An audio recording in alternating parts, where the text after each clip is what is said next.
Hey, what's going on, everybody, and welcome to Legacy's Journey, where we talk about creating what outlives you. I'm your host, Cameron Williams, owner of Kinley Consulting, where we focus on strategic financial growth for marketing agencies so that they can live the dream life they deserve and not be a slave to their business. And we do that through accounting, CFO services, and tax strategy. Now, y'all know we are on season two, season dos. And this is all about million-dollar agencies. So of course I had to put some feelers out. And one of these feelers, I was like, y'all, I need to talk to some people who know how to support agencies, sales, coaching, etc. Because we always want to give you guys value. Yes, we want to bring other agency owners on, but we also want to bring in some of those other functions that support agencies so that they can give you a completely different perspective, whether that's operations, whether that's sales, whatever that looks like. So, I put the post out and there was just one guy, and I liked it because he was persistent. He was like, yo, do you not know? It's your boy. I wrote a book on it. I got the game plan. So I'm like, okay, cool, let's do it. So we talked a little bit in DMs, and I was like, seems like a no-brainer to me. So, ladies and gentlemen, introducing young Frankie is here on the episode. What's going on, man? Cameron, stoked to be here. Appreciate you having me, brother. All right, now let's jump right into it. Tell the people name of the company, how long you've been at it, and what you specifically do to help your clients. Well, Cameron, as we were kind of talking off air, a lot of people in our agency space know me as this guy. I wrote the book Beyond the Agency Box, which is like one of the best-selling books in our industry.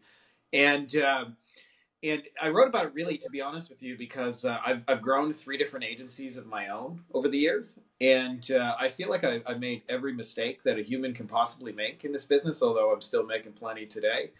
But in doing so, like my kind of goal in putting it together was to kind of make sure nobody ever had to go through whatever all the dumb shit I did, basically. And what I've become kind of known for in this space, what a lot of people know me as, is we do all our sales and all our acquisition and all of our hiring, and really throughout the entire process, we do everything entirely through video, which means like clients sign up without sales calls, without talking to us for 60 to 90 minutes. They just say they watch a video and say I'm in, and they send us payments, and then we use video to assist with the onboarding process. We use video to assist with the client communications. I always say, like, I'm going to update you before you ask, but we don't do meetings and phone calls. Is that a deal breaker for you? And if they say no, then we continue forward, and we don't do meetings with our clients. And also, like, when we build our team and things like that, like I use a lot of video and Google Documents and things like that to train our staff, to filter them. And so what this has allowed me to do is I actually got a t-shirt on today that just got sent to me, but I'm known as like the more beach kind of guy. And it's not done as like, like purely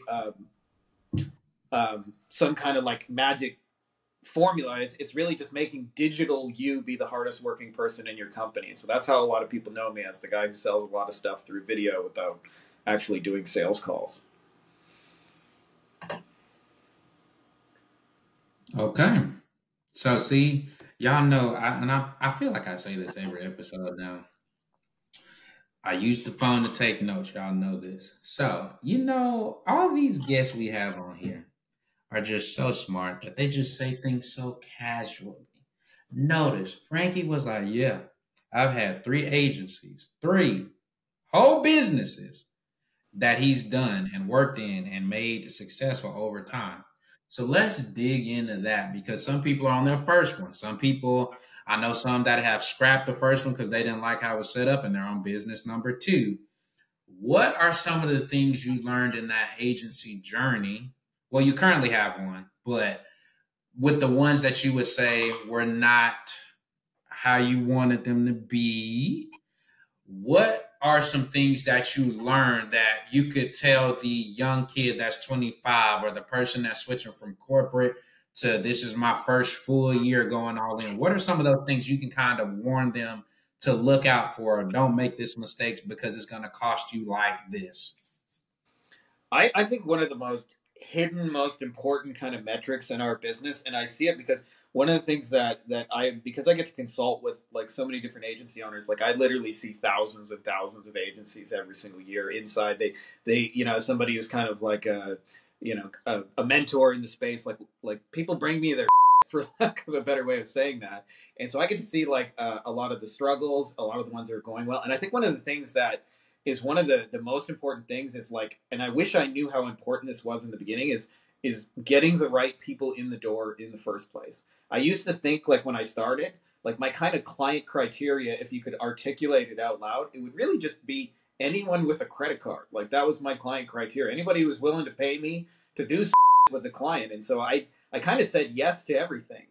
And I didn't really know any better. And so I did websites. Somebody asked me, can you build a website? Even if I never build it, I'll Google it. I'll figure it out. Yes, I can make you a website. Somebody says, do you do pay-per-click? Of course we do pay-per-click. Do you guys do SEO? Yes, of course. And so we ended up getting, like in our first agency, I probably had, it bounced around between like 120 and 150 clients at different points. But we did like 60% SEO for plastic surgeons. And then there was like a whole mix of just other things. And so what this translated to for me is I had some people paying me a little, some people paying me a lot of phone calls, a lot of custom work. And I just ran around with a chicken, like my head cut off. And I can remember I was the only one I knew that people used to say, oh, you're so lucky you get to, work from a laptop and you can be, you don't have to drive in traffic. But I was like, I was the only one I knew answering emails Sunday at like 11:30 at night, sitting alone in a dark room. And it was really miserable. And I really wish that if I could go back eventually what happens is once you start reaching, like you have enough clients that you don't feel like you need more, you start becoming really choosy about even saying yes to more work because it's like, it's got to be a really, really good fit. And what I wish I knew is you can do that from the very beginning. And I'll tell you, these are the two things that I most look for in clients across any industries because they're behavioral things that matter. And one of those is, do they spend money actively to grow? So like, are they running pay-per-click ads? Do they buy websites? And I call this idea the shoe buyer's idea, and it's an old Dan Kennedy thing that everybody gives me credit for. But it's the idea if you're selling marketing services and you compare it to like selling shoes, what most people do logically is they try and sell their services to businesses that have no shoes on, they're barefoot, and they try and say like buy these services because they'll change your life. And so they try and sell to those people because they need it and would benefit from. And what you actually want to do is sell to clients who have 200 pairs of shoes in the closet. So these are the clients who are already spending on SEO and pay-per-click and websites, and they're trying the TikTok thing, and they're doing the Instagram. And the reason is because if you choose those wrong clients who don't spend money, you really have two sales to make. And the first one is you should spend money and invest and grow your business. And the second is with me.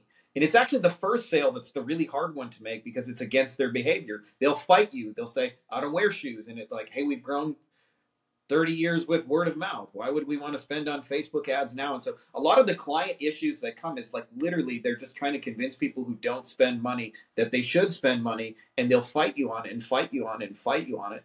And, 80-20 says only about 20% of, like, it doesn't matter what industry you pick, dentists, doctors, lawyers, online coaches, e-commerce, only 20% of them are spending money on advertising. That's your market. And then the second thing I look for across any industry is that they actually have a team in place, because this represents a behavior that they've reached a point where they realize it makes more sense now to pay people to solve problems for me than it does to do it myself. If they haven't reached that stage, then they're going to be really tight with the wallet and they're going to try and do everything themselves. And so universally, I see, like, if I had known this at the beginning, that just work with people who are spending money and have teams, like you'll make your life so much easier. And I really wish I knew that. And like, this is universally true kind of across industries. And you can make that decision right from the start that that's who your target market is. And what I found is a lot of times, I remember the first times I got hired by some law firms. Like, I remember there was a law firm, my very ever first consulting gig. They're $100 million law firm, and they're bringing me in, flying me out to do consulting. And I remember thinking, like, what the hell am I going to tell them about marketing? Like, they're a $100 million law firm. And once you get inside of it, you realize it's really the opposite. They actually have more problems. Firstly, it's like, it's a big company, so it's like bureaucratic, and there's like, oh, Susie only got promoted because they went drinking with Jenny last weekend, and her and her are, and they need 17 meetings to get things done. And then the amount of things that they're managing, like, I can attest to this, like a TV lawyer, they have to, like, if they're doing TV, they have to figure out which commercials to run. They have to record them. They got to script them. They got to edit them. They got to get a specialty phone number. They got to check the phone number. They got to set it up. They got to buy media from 27 different stations, and that's just one media they're running. And so it's actually the opposite. It's like the $100 million company has more problems that they need help with than the guy who's or girl who's making 40,000. And so if I could go back and do it again, I would just up level right from the start. Like it's just giving yourself permission to work with the brightest and the best and the movers and the shakers in your industry, and you'll find it's actually so much easier because they actually have the ability to kind of use what you tell them and benefit on it, and they're just more harmonious relationships, and they'll pay you for a lot longer to do that kind of work for them. Okay. Now there was something you said in there that I think is really key that we should go back and really touch on. You made this statement, okay, I was hustling, which I'm all for that, especially when you're getting started. And word on the street, I low-key think you should be hustling till you get to right about $1 million. But in this case, you said, well, I was engaged to work with him, so we signed him. But my first thought was like, oh my gosh, what will they want to learn from me? Because they got $100 million company and I don't. Talk a little bit more about that money mindset and how, now you're fine. But back then, how would you overcome that? Because you're essentially saying, hey, don't come out the gate going for the little fish. Go for the big one because, yeah, you'll be spending more time, but it's a bigger bang for your buck and you get to solve bigger problems faster. Yeah. Yeah, to be honest, I think it's normal to feel a little bit intimidated or scared to think hey, they're so many levels past me that what am I going to say like that, but part of me, to be honest with you, Cameron, that was kind of an easy hell yes, because they're we'll fly you out here, we'll pay for your hotels, we got this and this to do in the city, and we just want to talk to you for a couple hours. So that wasn't very hard to say yes to, even if I didn't know how I was going to help them. But I call this kind of attitude, and I think it's one of the most important things in success, is appointing yourself the mayor of Cool Town. And it's you have to decide that you're going to do cool even before you've actually done it, and be okay with that. That requires you to jump in some level of uncertainty, and it's uncomfortable. I remember for me, actually, one of those biggest moments, I think it was around 2016, maybe 2015. I was starting my second agency, and we decided we were going to be one of the first people to bring Facebook ad to personal injury lawyers. And I remember at the time I was on LinkedIn, and I had made this decision, and my previous agency had been all about plastic surgeons. So I was starting at zero. I knew zero lawyers. I didn't have a friend who went to law school. I'd never had to hire a lawyer. I didn't know anybody who was a lawyer. I didn't have any LinkedIn connections that were a lawyer. I literally knew nobody and was starting at zero. And I still had the audacity to change my LinkedIn profile at the time. I remember I rewrote it to say attorney marketing expert, which I thought was the funniest thing in the world when I wrote it, because I'm I don't even know a lawyer. To call it takes a level of sort of brass balls, as what Dan Kennedy would call it. But you have to be okay with just appointing yourself mayor of Cool Town and being and what you'll discover too when you do that is that you actually can help those people. And sometimes it's really obvious, for me, I mentioned that consulting thing, but I sat in a room, I looked at their numbers, and then I listened to their staff argue for an hour about what they should do. And then they asked me which they should do. And I'm that guy's the one who actually knows what he's talking about. Listen to your manager, Eric, and go do what he says and follow through that. Okay, we're going to go do what Eric says. And sometimes it's actually really obvious and easy to be able to help those people. So I think there's a part of you that owes it to them, because one of the things that I don't think enough people appreciate is and you can attest to this, Cameron, it's hard being a business owner and running your own. You got families to juggle, and you're not only just responsible for your own family and your own livelihood. There's employees who depend on you. There's employees' families who depend on you. There's clients who depend on you for their well-being. Well, it's the same thing if you run a marketing agency for your clients. They don't have a lot of people they can talk to about these things who would understand their challenges and why they're trying to build what they do. And so when you come in with a little bit of that kind of brass balls and just be okay with that, you're calling yourself the mayor of Cool Town, even though nobody voted you the mayor of Cool Town, you're just self-appointing. And what you'll find is when you actually get in the trenches, more often than not, you can actually be useful to those people. Okay, so kind of being willing to step out on faith a little bit, and then being able to just kind of not learn as you go, but walk in the genius you have. It just may be a bigger situation that can bring it out. Oh, okay, Exactly. I feel it. All right, so now you're on business number two. This is the second agency. You're running the ads. What are some new things that you learned that was different from your first go round? Well, I'll tell you the biggest thing I realized is I called this the difference between custom and customization. They sound like really similar words, but like what they create for you experientially are like massively different. Custom is what I did in my first agency, and what it meant was every single client who came to me, I was solving a new problem. Like one person would say, "Hey, can you get me ads with? Can you get me some breast implants with pay per click?" And I'd say yes. Another person said, "I want to make a website to, sell this thing." And so I said yes to everything, and I started getting like really outside what we were kind of about. Like I remember I had a bankruptcy lawyer. Can you do SEO for me? Sure, why not? Is your credit card work? Yes, it does.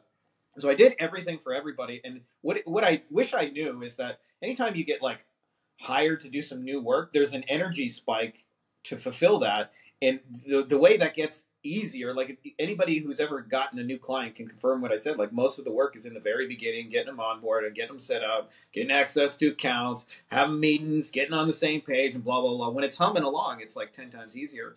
And so what happened in our second agency is we started solving only one problem for one kind of person and said no to everything else. In a polite way, I would like refer people out the door and say, "Hey, that's just not what this business is about, but I'm happy to refer you to somebody who can help you."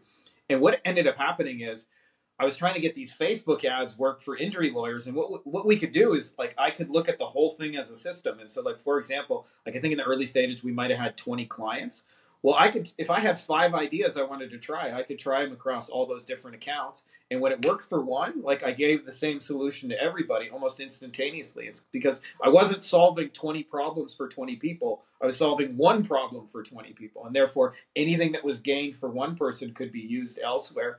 And so the whole thing got like dramatically easier. And that's the difference between custom and customization. My first agency was custom.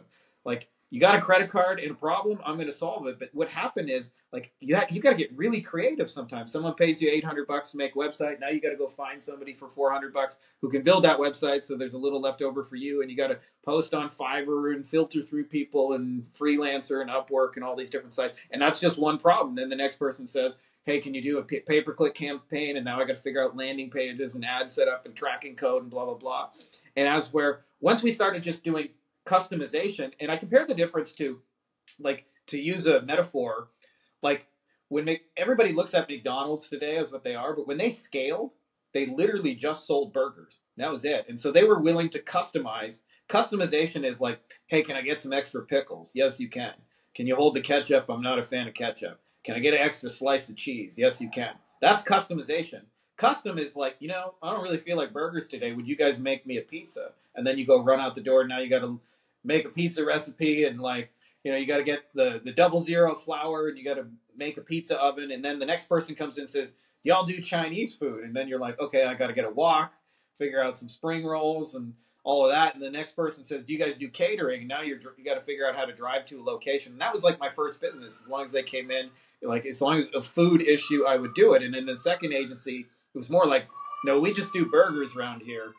Y'all can get some extra cheese, but that's it. Like that's as much as we're willing to customize it, right? Like we do one thing." And what happened was I actually found it was easier in my second agency to have 50 clients than it was to have 5 in my first agency. Like a 5, I was like a chicken with his head cut off trying to manage meetings. And the second one, like if I communicated, "Hey, these are the numbers," to one client, I literally like sent the same email 50 times. I just changed the name, right? Like I was just, yeah, you get and I was just doing customization. And so it was like super easy. And it was like, the ads were always the same. Like this guy gets purple, this guy gets blue, and he gets his brand colors and all that. But it's the same ad I'm rolling out for everybody. So it was like, it just became easier because it was just like a fast food burger, super easy to fulfill on. And this is the thing that took me a long time to realize. It was actually more valuable for the clients. Like they didn't want this long journey to get to results. Like if you got a thing that already works, just give it to me. If you got something that's working for someone else, put it in my business. I want it, right? Like they didn't value the custom solution as much as I thought. And so that was probably the biggest thing I learned. It's like you can actually do way less and have it easier by just like, making burgers metaphorically over and over instead of, "Hey, we're a restaurant. Anything you want food wise, like we'll do it." Okay, wait. But some people will argue though, but if you're doing it that custom, doesn't that mean you get to charge higher prices? I know the answer to this, but I feel like you should let the people know. It can be true. So like usually like, you know, if you're working with the top 1 to 3% of your market, like the real movers and shakers. So I mean like if you work with real estate agents, you're not working with just any agent who calls themselves a real estate agent, but the guy who's on every billboard and you know, he's got 100 staff all over town, like that kind of thing. Um, if you're working with movers and shakers, then the margins on custom work can still make sense. Like I have friends who do custom SEO. Their clients pay them 20 grand a month for custom SEO. Like you're getting 20K a month, you can customize that shit. For most people in our space who have like a one to like $3,500 solution, which is where I find the vast majority of people, if you're doing that on custom, then you're gonna have a really hard time being able to fulfill on that and do it well and not drive yourself crazy. And so like I'm not against custom. Like there's tiers of clients. Like I've had, you know, clients pay me 100 grand to do something. Like 100, if you write me $100,000 check, I'll do something custom for you, right? Like that's in the books. But I look at it more like, and the way I kind of explain this to people, I'm like we did Facebook ads. Imagine somebody who came to you and said, we can bring you a $2,500 per month Facebook ad client and they'll pay you right now. Or on the other hand, we have a system that clients are paying $2,500 per month for, and we can give you the system. And if you're smart, you'd much rather own the system than have individual clients because the system is repeatable and clonable and can be used again and again and again and again like that. And it's actually more valuable to the clients because it's like say, you know, somebody gets hired for a website. It's the difference between like, sure, tell us what you want, show us websites you like, and we'll go back and forth. And after like 6 weeks, hopefully you'll have a website you like, and then we'll do some changes and update it. And after a couple of months, you'll have your brand new website. Or it's like, hey, I already have a website that's working for another plumber in Oklahoma. We're crushing it with this thing. I'd love to just swap it out. I'll change his number for yours. I'll put your logo for his. I'll put your colors and blah, blah, blah. But it's working, and we'll just kind of plug and play. And I can have it up and running by the end of the day. Like, that's way more valuable. So I'm not against the custom stuff, just only if you're doing it at the top high end of the market. But for the vast majority of people, it makes more sense to have a predictable machine than it does to try and like, you know, be all things to all people. Because at least for me personally, that just like left me ragged, working 80 hours a week, having constant meetings and phone call day, interrupted all day long, check my email 50, 100 times, constant incoming text messages, like just firefighting all day long. And when you got 20 clients and you're doing the same thing for them, it's just like you send one email one time. This is your update across the board, and you just get a bunch of replies back. Thanks for the update. And then you're just figuring out one ad, and you got the team building just one thing that day. So like you can do a really good job on that landing page. No lie, I want that over there. It's got to say that word. That's really important. You know, those kind of things. And so that's been my experience, is that custom will run you ragged. I'm not saying it can't work, because if you have high enough margins, you can bring in like kind of top tier talent that you can then subcontract those problems to. But it's a tricky model to make work if you're going to try and do it at scale. Okay. I hope y'all heard that. Essentially, nothing wrong with either, but you better know your margins. But here we go with a nice segue. You can't know your margins if you don't know your profits. Show them the book again. Show them the book. You got to show them the book. All right. So now let's go into it. So beyond the agency. All right. So let's start breaking this down, because I know you know about profits. Of course, we try to talk about that. Not too rough, because, you know, I don't want anybody to feel bad.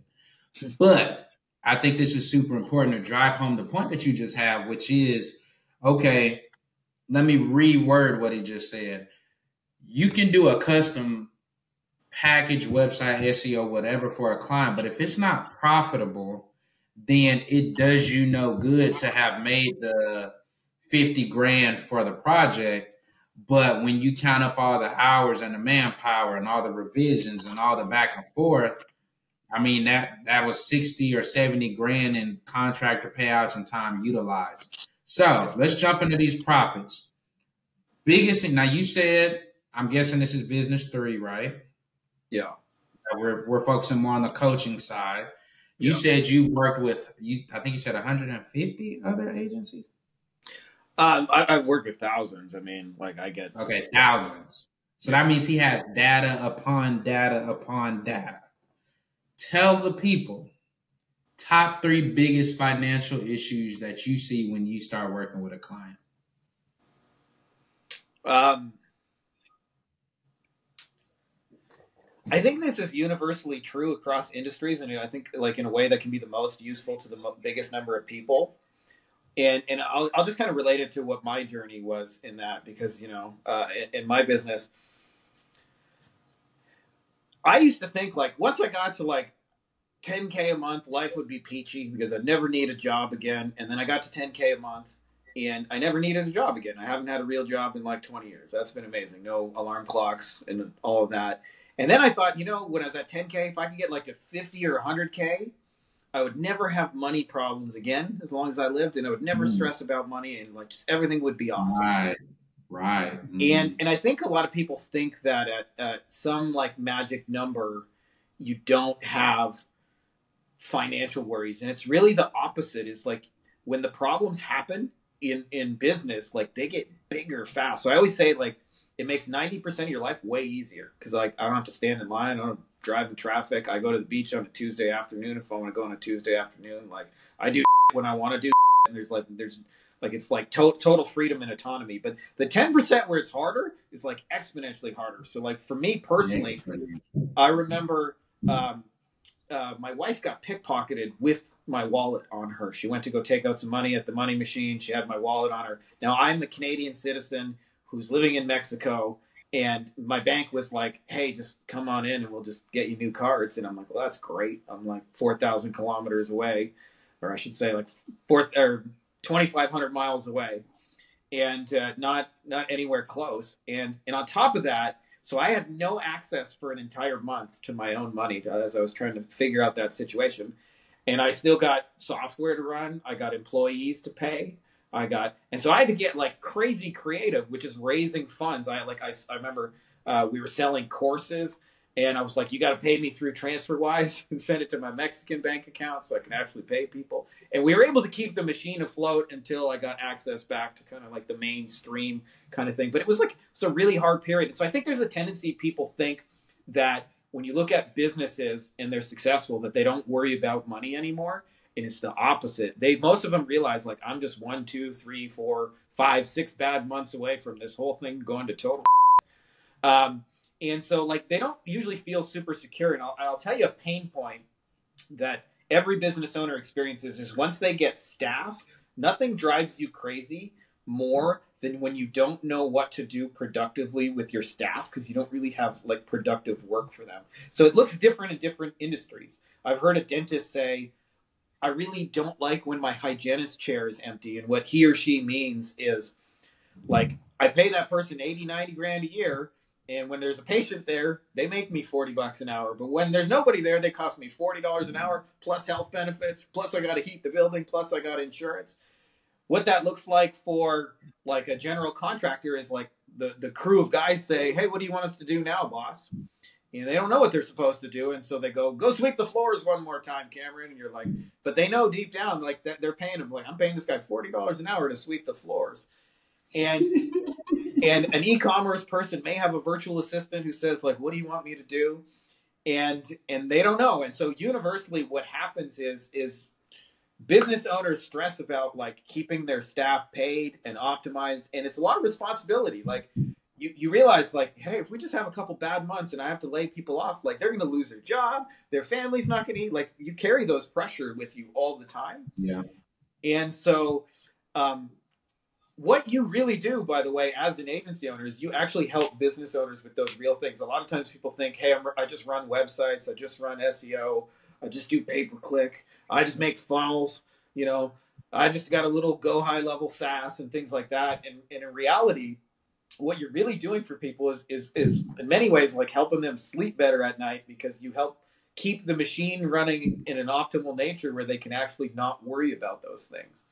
But it's one of those things, like you mentioned it, like universally, I see that true across industries. It's like thinking that, hey, once they reach a certain level, they're not stressed about money. And it's the opposite. They just worry about it more, anxiety about keeping their team busy and their staff full and keeping the machine going like that.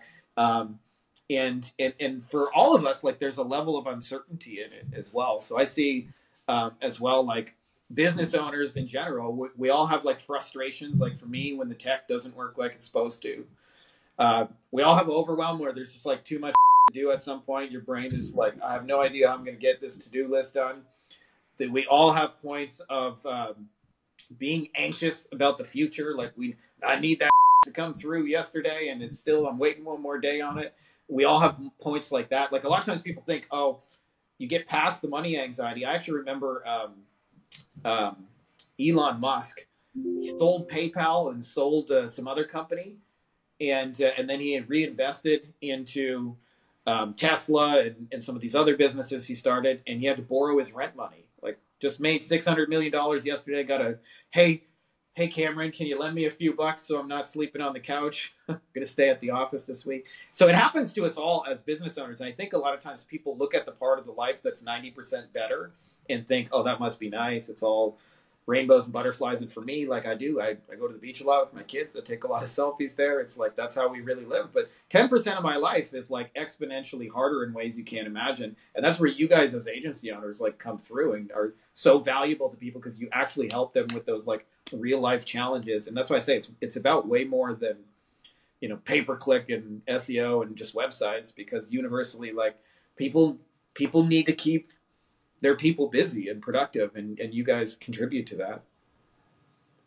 Okay, now he said a lot. All right, this is what I got. Common things agency owners struggle with. Once they get staff, lack of work, stress about keeping their staff paid, they make more money, but are stressed about, AKA, more money, more problems. Yeah. All get overwhelmed because there's always the appearance of seeming like we got a ton to do. Let's bring that to the actual money side in regards to finances. What does that look like? Because you talked about them like, we're making the money, but now I'm sure when they're engaging you with coaching, you're like, well, yeah, you're making the money. So what is the real struggle here? Like, what does that actually translate into? Because like on our side, that turns into there's a cash flow problem. Like you made 70 grand, but the reason you're feeling like there's no money in the bank is because you took 20,000 in distributions, or you transferred some to your sister, or you put it all on your credit card to try to bring that down, or you put it all on a down payment. So what from your side does that translate into? You're 100% right. And I wonder if I could kind of just like, there's to me like there's always ebb and flow to like managing the cash in your business, like since we're kind of like talking about cash flow, and there's times where it's really good, and a lot of times people realize like even when it's really good, you don't feel super secure. So like I'll talk to somebody, they're doing 400K a month, they're netting 80, which means like they're basically walking away with $1 million before taxes. Most people would look at that and go, you're crushing it, man. And you killing it, man. And the reality is that person on the inside is usually thinking about, okay, I'm making 80K a month, but anybody ever had a business that was like a straight line, linear, easy growth, no like crazy wild highs and lows? Not me personally, not anybody I've ever met. And so usually that person is going, yeah, I'm netting 80K, but all it takes is like 2 bad months and I got to put $500,000 into this business. I don't know. So they don't feel like they have this like massive amount of runway where they can make mistakes and stuff can go wrong. They need this machine to continue on. And that's in the good times. And then in the bad times, there's often times where it's like, I always say it's like, it's not an issue of resources. It's an issue of resourcefulness. Like when it's bad, when it's challenging in entrepreneurship, like if you want to stay in the game, you got to get resourceful. Like for me, it would have been very easy to shut down shop and just say, all right, nobody gets paid for a month until I get my cards back.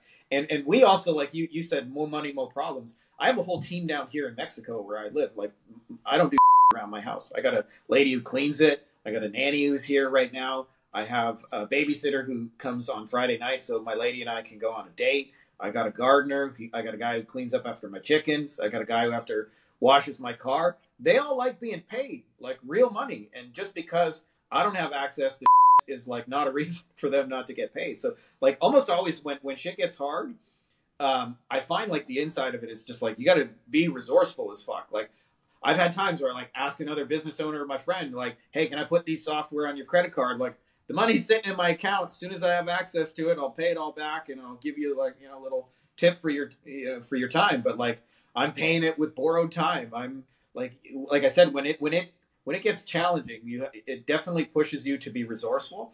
But I remember I had an agency owner one time who came in one of my coaching programs, one of my biggest actual success stories, who's been with me the longest.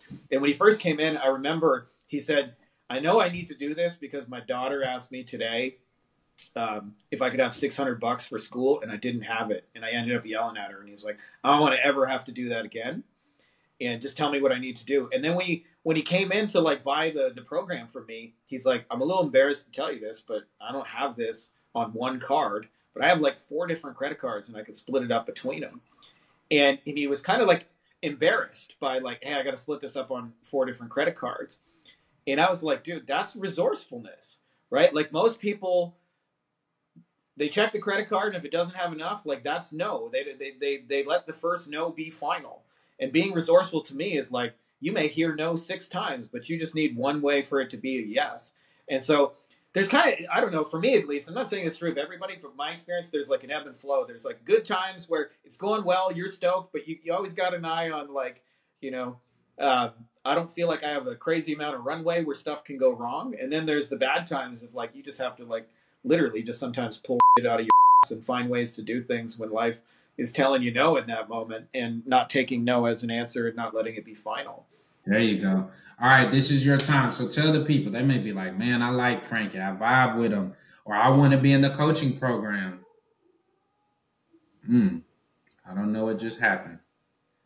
Frankie just disappeared. No, sorry. Okay. Well, that's you know Mexican what? Internet and technology does that sometimes. So I'm gonna be Frankie. All right, guys. My name is Frankie F. I'm Frankie F. Thank you, Cameron, so much for having me on. If people want to get in touch with us, they can go to beyondagencyprofits.com. That's BEYONDAGENCY profits.com. If they want to connect with you, if you want to get in touch with us, just go there. It'll have all our links. There's our calendar there. You can see what we do.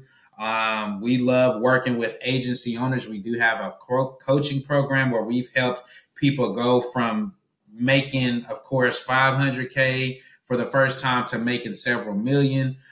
So we would love to work with you. And yeah, and if you want to connect with us, connect with me on Facebook at Frankie, FrankieFIHN. So yeah, man. And if y'all are ever down here in Mexico, come on to the beach and we'll have some fun and hang out. You know what, Frankie? That's dope. All right, y'all. I'm laughing because I don't know what happened. I'm guessing his internet went out or something. But with all that being said, just to summarize it, because I got the notes. See, this is why you got to pay attention to your guests. All right, so some of the things we talked about. He's had 3 agencies over time. Some of the biggest things he learned was just about himself and who he was, that he didn't want to be that person that worked 80 hours a week. He wanted to have some of that time freedom to spend it with his family and be there for them. So he made sure to make a digital version of himself. So he uses a lot of videos to kind of automate some of those processes in his business. One of the things that he said that you should definitely be paying attention to is you don't want to always do custom. You want to do customizable, using a burger difference and a restaurant analogy, right? You want to be McDonald's or, we from Atlanta, so Chick-fil-A. Chick-fil-A, we only do chicken sandwiches, chicken fingers, chicken nuggets. Don't come here asking us for burgers and pizzas because we don't do that.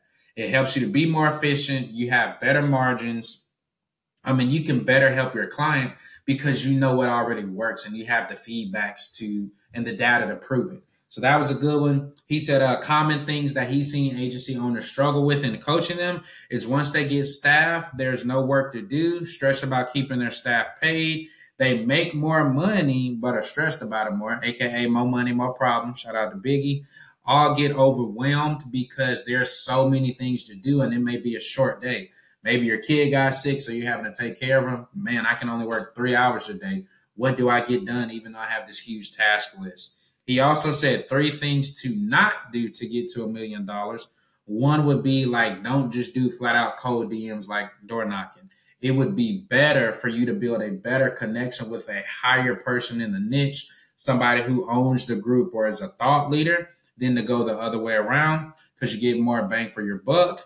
Going back to the don't do custom, do customizable, and don't give up on your marketing process because it's so noisy in today's landscape. You're going to have to be more persistent. You're going to have to reach out more than once and give some value in order to get where you want, which is to close the deal and make that impact. So, with all that being said, I'll probably hear from Frankie in a little bit, but shout out to Frankie for coming on here and spending some time with us. Guys, if you enjoyed this episode, make sure you like it, you share, you subscribe, and you tag somebody who needs to hear it. And like I said, we're so dedicated and committed to trying to get you guys the best guests that will give you value, that will share their journey with you. So as you climb to that $1 million agency, you now know some of the pitfalls to watch out for. When you try to share your story, you will now know some things to maybe double check or maybe think about, or when I want to buy this agency, I need to make sure they don't do this, but they do this. So with all that being said, y'all, appreciate y'all so much for listening in and tuning in. Until the next episode, you know what we always say here, take care of yourselves and stay safe. See ya.